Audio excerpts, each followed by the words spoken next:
कभी यह सोचा है कि कोई देश दुनिया की सबसे बड़ी ताकत बनता कैसे है? आज हम इसी सवाल का जवाब ढूंढेंगे और बात करेंगे संयुक्त राज्य अमेरिका की। ये एक ऐसी कहानी है जिसने सिर्फ एक देश को ही नहीं बल्कि पूरी दुनिया को एक नया आकार दिया। तो आखिर क्या है वो फॉर्मूला जो किसी देश को सुपर पावर बना देता है? क्या ये सिर्फ जमीन या सेना की बात है या फिर इसके पीछे कुछ और भी है? चलिए उन खास पलों पर नजर डालते हैं जिन्होंने अमेरिका को इस मुकाम तक पहुंचाया। अमेरिका के लिए ये सारी कहानी घर से ही शुरू हुई। दुनिया के मंच पर आने से पहले उसे अपने ही आंगन को मजबूत करना था। तो देखते हैं कि ये नींव आखिर रखी कैसे गई। इस नींव के आप कह सकते हैं दो बड़े हिस्से थे। पहला, जमीन का विस्तार और बहुत बड़ा विस्तार, और फिर उस जमीन को एक इंडस्ट्रियल इंजन में बदलना। ये एक धीमी लेकिन बहुत ताकतवर प्रक्रिया थी। कहानी का पहला बड़ा टर्निंग पॉइंट आया 1803 में लुइजियाना परचेज।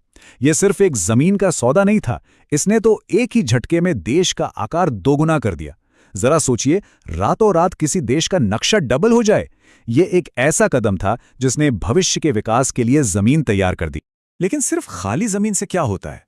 असली जादू तो तब हुआ जब 19वीं सदी के अंत में इंडस्ट्रियल रेवोल्यूशन आया। कोयला, लोहा, लकड़ी जैसे जो भी नेचुरल रिसोर्सेज थे, वो रेल की पटरियों और फैक्ट्रियों के जरिए एक जबरदस्त आर्थिक ताकत में बदल गए। इसी ने अमेरिका को भविष्य के लिए तैयार किया। तो ठीक है, घर तो मजबूत हो गया। अब दुनिया को दिखाने का समय था। अमेरिका अब अपनी सीमाओं से बाहर निकलकर ग्लोबल स्टेज पर कदम रखने के लिए तैयार था। और वो मौका आया 1898 में।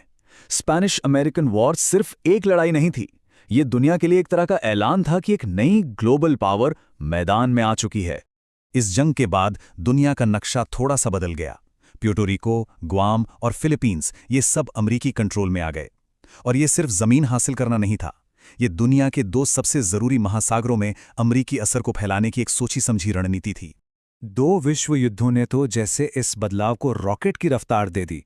वर्ल्ड वॉर से पहले अमेरिका अपने इलाके का एक उभरता हुआ खिलाड़ी था, लेकिन वॉर के बाद वो एक ऐसे ग्लोबल लीडर के तौर पे सामने आया जिसका कोई मुकाबला ही नहीं था।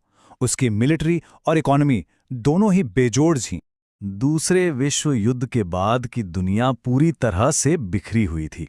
ऐसे में अमेरिका ने सिर्फ एक दर्शक बने रहना नहीं चुना, बल्कि वो आगे आया और उसने दुनिया को एक नया आकार देने की कमान अपने हाथों में ले ली। इस नई दुनिया को बनाने की जो स्ट्रैटेजी थी, उसके दो मेन पिलर्स थे। पहला, मार्शल प्लान, जिसने युद्ध में तबाह हो चुके यूरोप को फिर से अपने पैरों पर खड़ा किया, और दूसरा, नेटो, जिसने एक बहुत ही ताकतवर मिलिट्री अलायंस बनाया। लेकिन ये सिर्फ मदद करने की बात नहीं थी।